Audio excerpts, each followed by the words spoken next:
Hey everybody. So today we're going to continue on our discussions about wealth building. And again, the whole purpose of this is for you to find ways to achieve financial independence and to build wealth and perhaps generational wealth that you can provide for yourself, your family, and your descendants in the future. And so one of the things we're going to talk about is one of the most important ways to really start saving and investing. I gave a talk to a very large corporation and had hundreds of people on this webinar. And I gave my email address out to everybody on this webinar.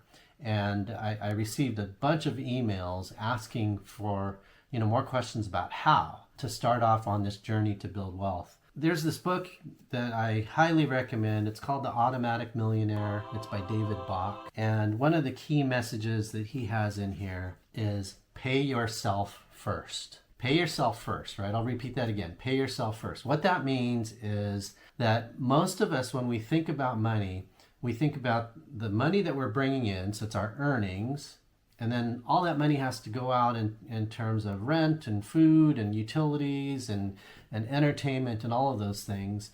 And then what we think about is what's left over after all of those expenses is what I'm going to save and invest. The whole message behind David Bach's book is to pay yourself first. So what that means is immediately when you get your paycheck, already divert some of that money off into your saving and investing as much as possible. And so the idea is that if you pay yourself first, if you divert that money away from your bank account, so you're taking that money away so that you can't even spend it, what that means is that you're going to be more disciplined and you're going to save and invest first and make that a priority rather than making it the last priority, which is after you've already paid off all of your other bills. And what this does then is it then confines you to a standard of living that is going to be less than what you would have had if you had all that money coming into your bank account.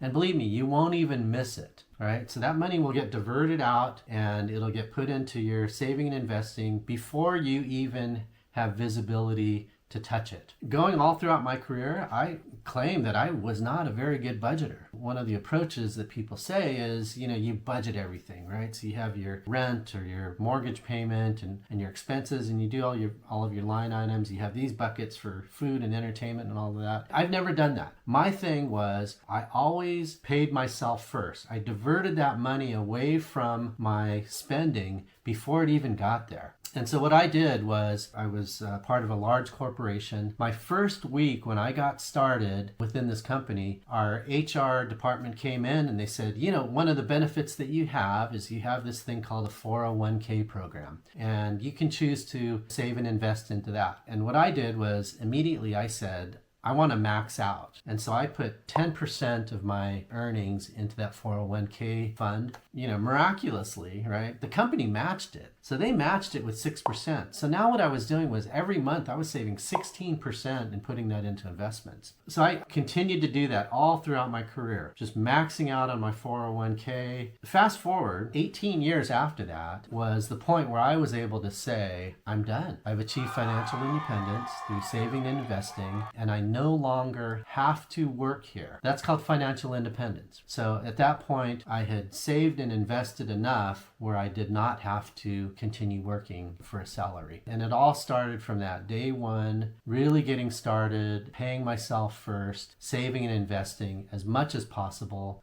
throughout my career. So that's the key message here. Pay yourself first, start early, do that as soon as you can, as much as you possibly can.